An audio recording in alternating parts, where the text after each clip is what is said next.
les poumons. L'arbre respiratoire est le premier organe qui va être concerné par l'inhalation de la fumée de tabac. Donc on va avoir toute la sphère ORL avec la cavité buccale, et puis ensuite l'arbre bronchique et les alvéoles pulmonaires.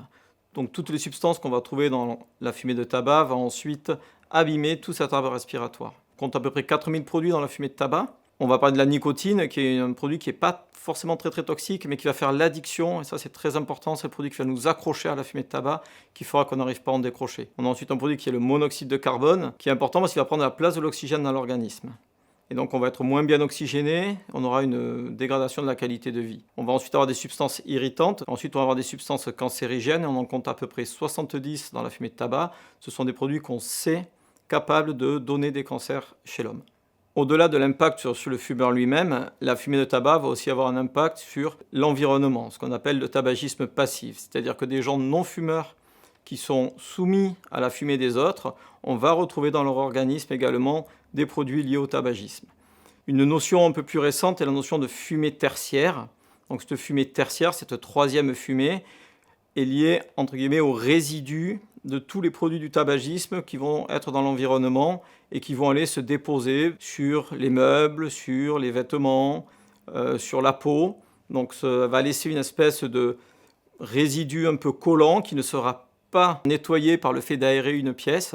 Ces produits vont rester dans l'environnement et les petits, les enfants sont particulièrement exposés à ces substances parce qu'ils vont se blottir contre les parents et donc être soumis à ces substances toxiques également.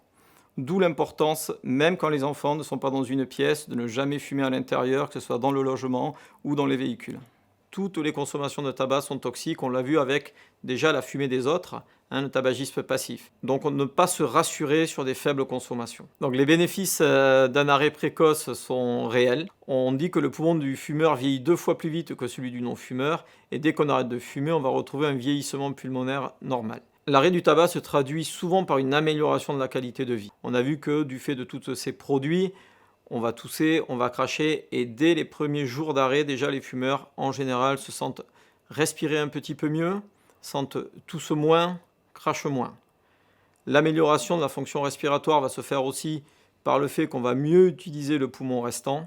On va pouvoir faire un petit peu plus d'activité physique parce qu'elle sera moins pénible, moins coûteuse pour l'organisme puisqu'on sera mieux oxygéné. Il existe des solutions pour s'arrêter de fumer.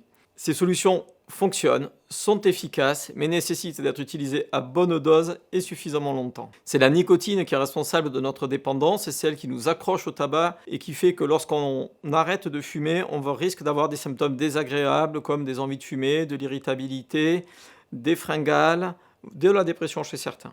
On a plusieurs solutions, moi je parle d'outils pour donner à notre organisme de la nicotine.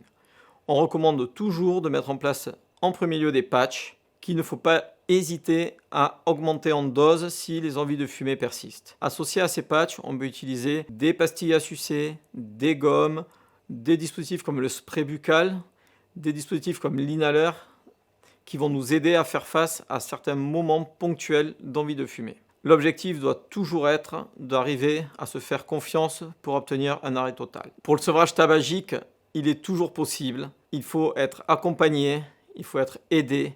Il existe toujours des solutions à votre rythme. L'objectif étant d'arriver à l'arrêt total pour retrouver la liberté de ne plus fumer et de pouvoir enfin respirer à plein poumon.